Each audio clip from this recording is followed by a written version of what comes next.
कुछ भी नहीं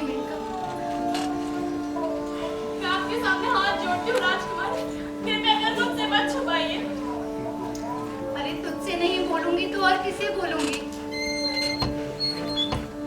तू ही बता, ये मंडप, ये सजावट किस लिए? स्वयंवर के लिए, पांचाली के स्वयंवर के लिए, मेरी द्रौपदी, मेरी राजकुमारी के लिए। और अब कौन वरण करेगा तेरी इस पांचाली का? आप ऐसा क्यों सोचती हैं? अरे अब कौन बचा है जो उस लक्ष्य को भेज सकेगा? आप ऐसा क्यों कहती हैं? तू ही बता मेनका, अर्जुन की सिवाय किसका कंठ है जिसमें मैं वरमाला डालूं? उस लाक्षा गृह में पांडवों के साथ मेरी इच्छाएं भी जलकर खत्म हो गई। देखिए, सुनिए, रोइए मत राजकुमारी, ऐसे रोते नहीं।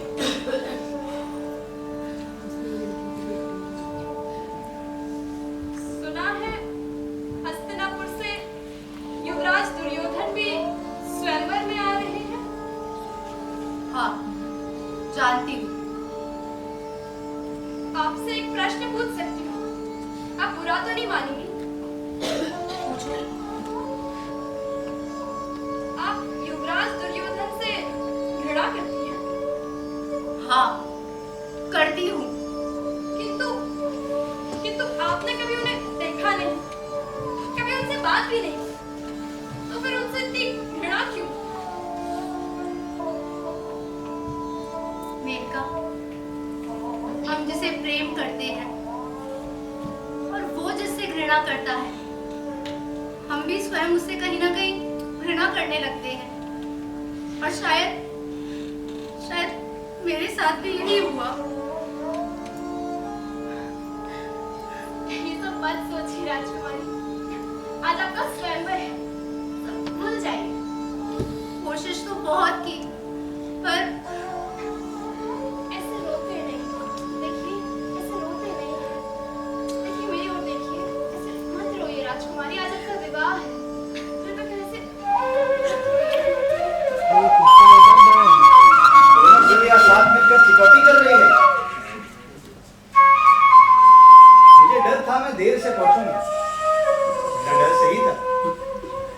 यहाँ तो सारी तैयारियां हो चुकी है, पूरा नगर उल्लास में डूबा है। मगर हमारी पांचाली बड़ा उदास है। क्यों? ऐसी कोई बात नहीं है कान्हा। कोई बात तो अवश्य है। क्यों?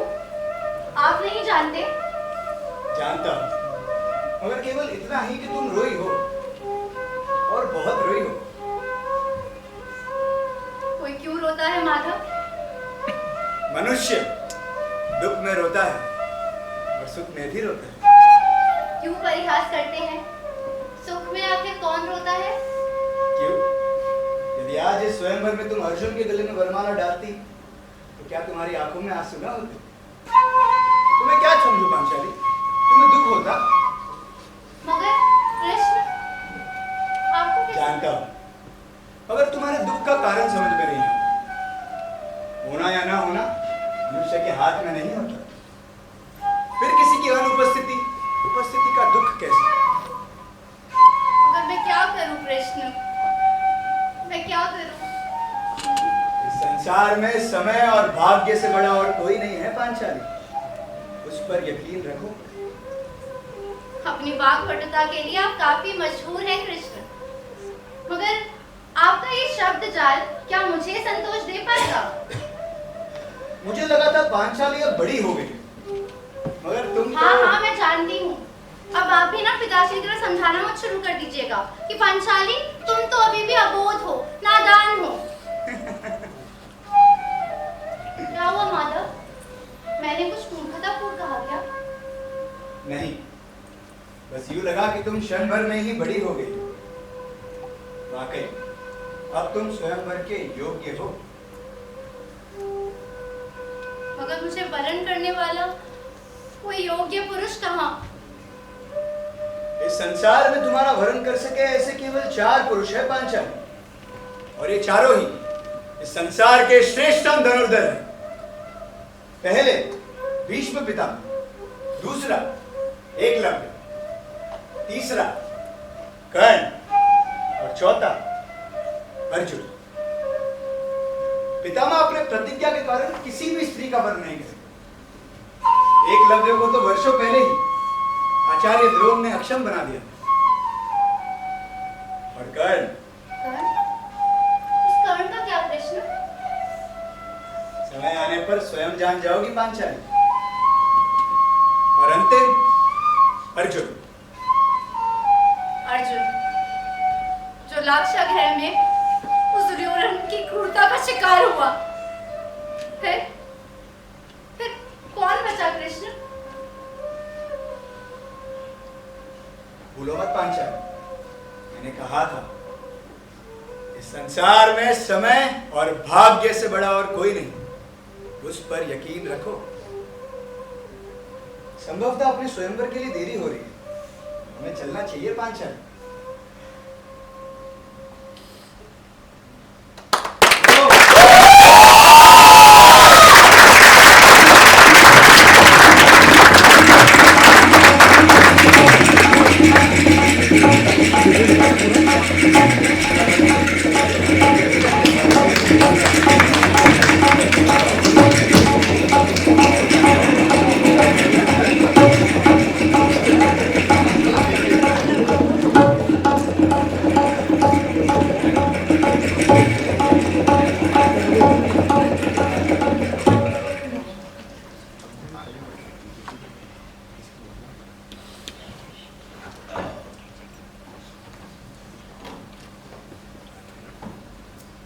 आश्चर्य है, वाकई आश्चर्य है। आज यहाँ पर संसार के सभी प्रतिष्ठित योद्धा उपस्थित हैं, जिनकी एक आवाज से समूचा आकाश हिल जाता है, जिनके प्रत्यंचा के शब्द मात्र से ही सेनाओं के दिल हिल जाते हैं, जिनकी बाहुबल की गाथा देवलोक तक प्रसिद्ध है। आज वो इस स्वयंवर में एक मछली की आंख को भेदने में असमर्थ है। जिसे मैं असत्य मान बैठा था, लगता है वही सत्य है।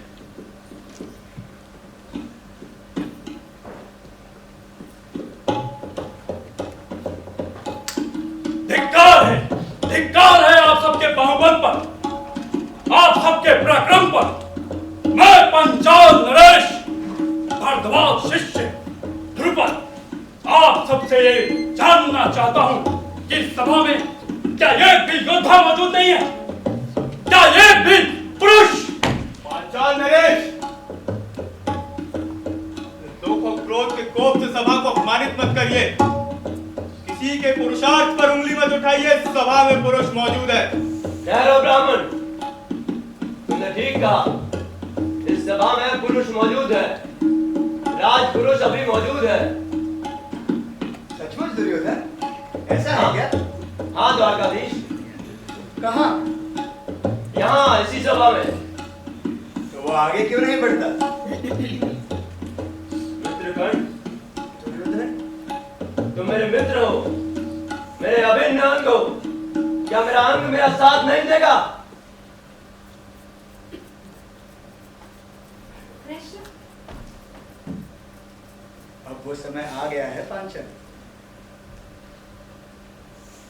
रुको, ये नहीं हो सकता। वो शूद्र है, एक नीच है, और किसी भी नीच को यह अधिकार नहीं कि वो एक क्षत्रिय कन्या का वरण करे। इस शूद्र, इस नीच के दुस्साहस से क्या किसी को यहाँ लज्जा नहीं आती? मैं द्रौपदी, पांचाल नरेश पुत्री, इस अबला पुरुषों की सभा में इस सारथी पुत्र के दुस्साहस को नकारती हूँ।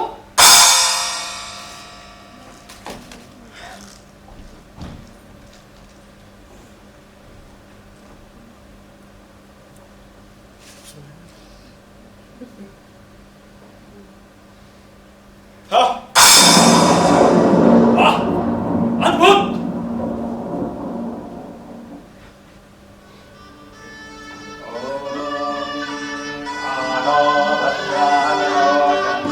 Oh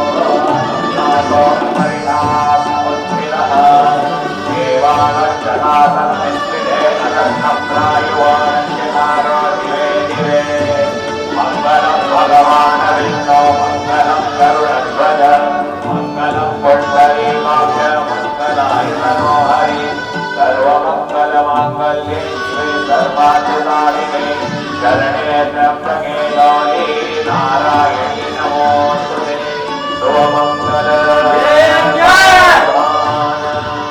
मैं इस विवाह को मान्यता नहीं देता। अंग नरेश को जाति के आधार पर नकारने वाली द्रौपदी को क्षत्रिय कन्या होने पर कोई अधिकार नहीं कि वो क्षत्रियों की उपस्थिति में एक ब्राह्मण का वरण करे। क्षत्रिय यदि अक्षम हो तो चारा ही क्या बचता है भ्राता दुर्योधन? क्षमता के आधार पर होने वाले स्वयंवर में फिर से जाति का कुतर्क क्यों? सवाल तर्क कुतर्क का नहीं, सवाल है अधिकारों का। ब्राह्मण श्रेष्ठ होते हैं और श्रेष्ठ से विवाह करना अमान्य नहीं है। मैं नहीं मानता। तुम मानो या ना मानो, ये संसार मानता है। ना सिर्फ मानता है बल्कि जानता भी है कि नीच से नीच होता है। अर्जुन, अगर इसके आगे एक भी शब्द बोला तो तेरा धर्मस्तक से अलग कर दूंगा। सुनावन! सुनावन! सुनावन!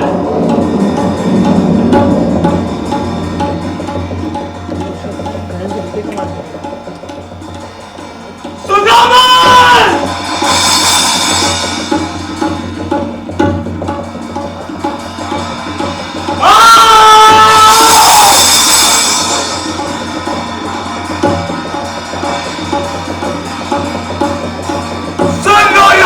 सुन, जिस तरह दुनिया मेरी निर्दोष पुत्र की हत्या की है, मैं उसी तरह तेरा वध करूंगा। तेरे रक्त से मुंह लाल होगा, तेरा सर मस्तक से अलग होगा। यदि इस संसार में सूर्य चंद्रमा पृथ्वी अटल है, तो सुन, इस साथी पुत्र की प्रतिज्ञा सुन। मैं अपने निर्दोष पुत्र के रक्त की सौगंध खाकर कहता हूँ कि अर्जुन, अब युद्ध होगा। वो युद्ध जो मेरे बीच लड़ा जाएगा। यदि हम दोनों जीवित रहे तो पृथ्वी पर प्रलय आएगी। तो अर्जुन, युद्ध कब आरंभ होता है और ये आरंभ है तेरे हाथ का।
मैं भी तो वही कह रहा हूं कि जो उनका हित होगा वो मेरा हित होगा और जो मेरा हित होगा वो उनका हित होगा।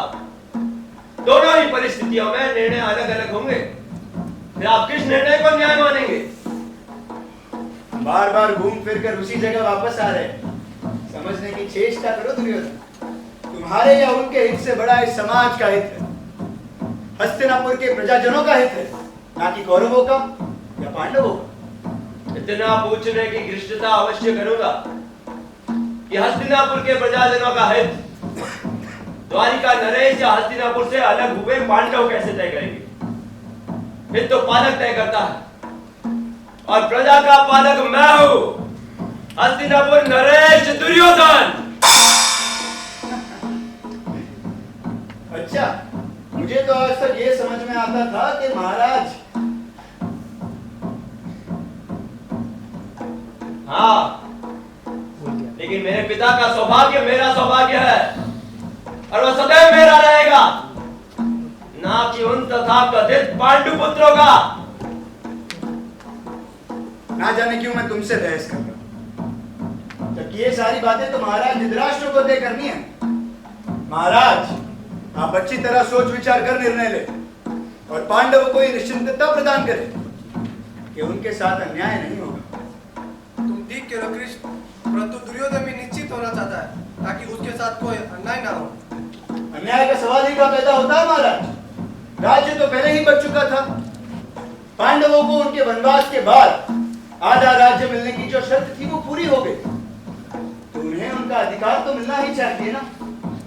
राज्य बना था मगर अब एक है, और नैतिक दृष्टि से भी यही ठीक रहेगा कि उसे दोबारा न बांटा जाए।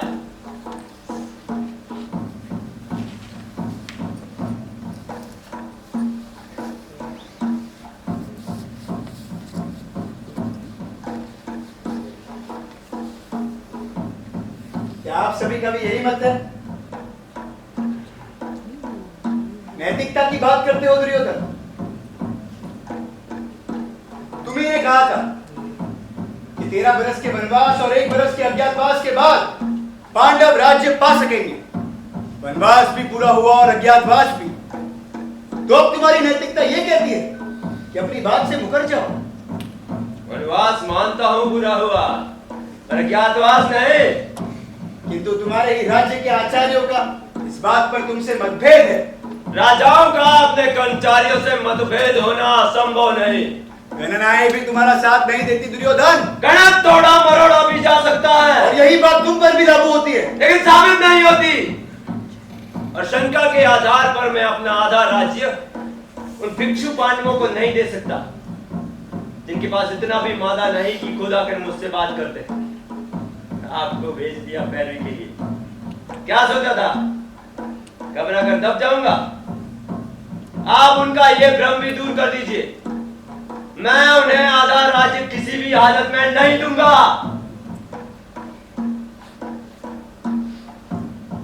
मैं फिर पूछता हूं, क्या आप सभी का भी यही मत है?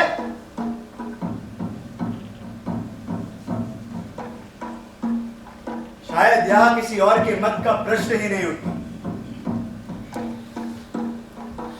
ठीक है, समझौता अब भी हो सकता है। यदि दुर्योधन आधा राज्य में देने पर अड़ा हुआ है, तो मेरा प्रस्ताव यह है कि पांडवों को केवल 5 गांव ही शासन करने दिए जाए। मैं समझौतावादी नहीं हूं कृष्ण। मैं उन्हें 5 गांव तो क्या, सुई की नोक के बराबर जमीन भी नहीं दूंगा। उम्र की नादानी तुम्हारे अंदर काफी झलकती है दुर्योधन, मगर राज्य के निर्णय बिना सोचे विचारे इतना जल्दी नहीं लिया करते। तुम्हारे पास समय है, अच्छी तरह सोच विचार कर लो।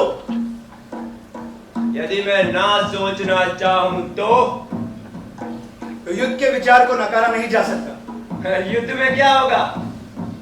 वो 5 भाई मिलकर हम 100 भाइयों को परास्त कर देंगे। संभव नहीं है। ये खेल किसके साथ खेल रहे हो कृष्ण? मेरे पास शक्ति है, अजय योद्धा है, विराट सैनिक समूह है जिसके सामने महासागर भी छोटा जान पड़ता है, अभेद शस्त्र है जिनकी प्रचंडता से संपूर्ण ब्रह्मांड कांपता है। ये सब है मेरे पास, वरन भिक्षु पांडवों के पास क्या है? उनके पास मैं हूं। तुम क्या हो कृष्ण? एक दूत मात्र, एक निर्बल कायर दूत जो अपनी वाक पटुता के बल पर समझौते की बात करता है और दुर्योधन के द्वार पर खड़ा हो आधे राज्य की भिक्षा मांगता है, और ना मिलने पर एक चतुर व्यापारी की तरह 5 गांव के लिए तोल मोल करता है, और कुछ भी ना मिलने पर युद्ध की खोखली धमकियां देता है।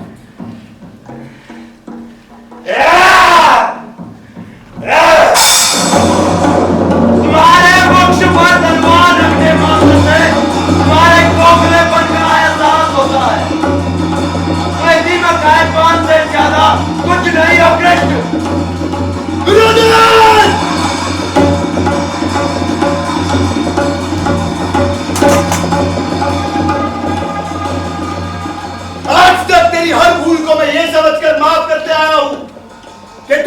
बच्चा है, अबोध, नादान और मूर्ख है।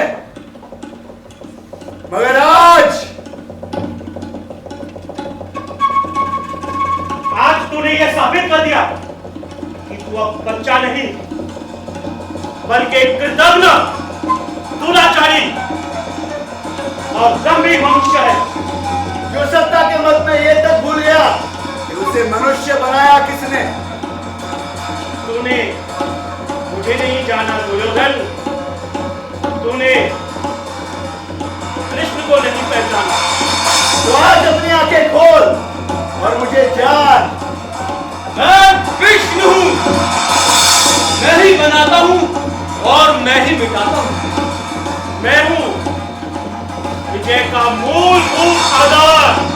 मैं वो हूं जिसके प्रेम को सारा संसार तरसता है और जिसके क्रोध से समस्त ब्रह्मांड कांपता है। मैं जन्म हूं और मैं ही मृत्यु। मैं अनादि हूं, इसलिए मैं था, मैं हूं और सदैव रहूंगा। केवल मेरे रूप बदलते रहेंगे। मगर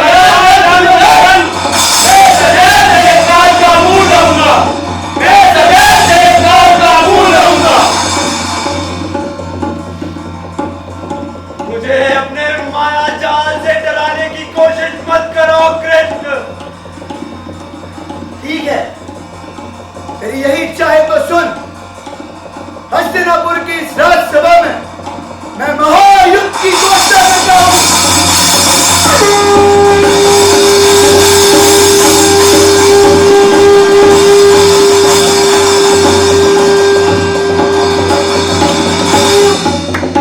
पांडवों और कौरवों के बीच में चल रहा यह युद्ध कुरुक्षेत्र की जमीन पर लड़ा जाएगा। यह धर्म युद्ध होगा, मगर इसके परिणाम इतने विभत्स होंगे कि तू उसकी कल्पना भी नहीं कर सकता। शस्त्रों की प्रचंड टंकार समूचे मानव समाज को मत डालेगी, मगर अमृत नहीं होगा दुर्योधन। मिलेगा तो सिर्फ काला कसेला बदबूदार विष। चारों दिशाएं इस विष में दंश करते हुए लोगों की चीखों से फट जाएगी। जीवन देने वाले हाथों से सिर्फ मृत्युदान होगा। मृत्यु भी कैसी? घायल कर देंगे, छत पटाएंगे, अपने शरीर को नमक के ढेर में पड़ी चोट की तरह देख मृत्यु की कामना करेंगे। परंतु मृत्यु सिर्फ भाग्य वालों को ही नसीब होगी। दमन की पिपासा धसकेगी, आदमी न रहकर नर पशु हो जाएगा। वो नर पशु जो केवल इतना जानता है कि मार दो, अन्यथा कोई तुम्हें मार दे। ये वो समय होगा जब भाई भाई के खून को प्यासा होगा, सुरा की जगह संबंधी और मित्रों का रक्तपान होगा। सारे सिद्धांत धराशायी होंगे, एक नए वर्ग का जन्म होगा जो दुर्बल की दुर्बलता को दबाकर अपनी भूख को शांत करेगा।